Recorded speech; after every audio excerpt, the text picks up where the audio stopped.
Riwruok moro makelo kanyakla jotelo mamine kod josiasa mawuok e gwenge mopogore e kaunti ma Meru owuok oko mar kwedo jotend wards kata MCAs ma kaunti no kuom chwalo dwaro thicho oko e apisi gavana ma Meru Kawira Mwangaza. Jotelo go wacho ni mano en akwede mar tend mine mano chako chon e kinde telo mar Anirita Karimi. Magi timore seche mabende gavana Kawira olieko ni midhiero mokwake en kaluwore kod kit chwech mare. Kowacho ni oganda dhood Meru pok orwako telo mar mine, gino momiyo gidwa thiche oko mar apisi.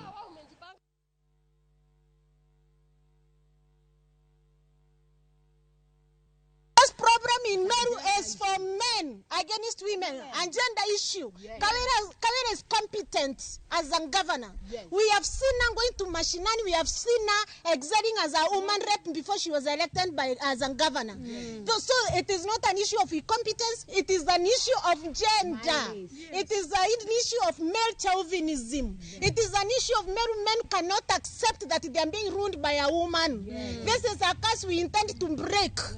As Meru women. And I'm calling upon the men of Meru County to come up and protect Kawira Mwangaza because you are fathers of daughters. Yes. If you don't protect Kawira Mwangaza today, your daughter has no chance of ever becoming a leader in Meru County. Tunasema viongozi wetu wapatanishwe, MCAs na gavana wapatanishwe, kuwe na umoja na waendelee. Hiyo ndio kitu itatufanya tuweze kujua kama yeye ni kiongozi mzuri ama ni kiongozi mbaya, na 2027 tuweze kuamua kama ni kumuendeleza ama ni kuchukua mwingine. Nashangaa ni aje mama anaweza olewa na ajue village ile ameenda na ajue kona za hiyo nyumba in 1 month or 2, kwa sababu impeachment ya mheshimiwa Kawira Mwangaza ilipangwa kabla hata mwezi moja injaisha.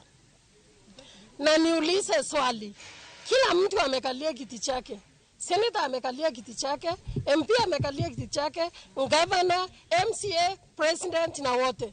Ni nani angefurahi sana kuambiwa ondoka kwa hiki kiti, enda pali pengine ama enda nje?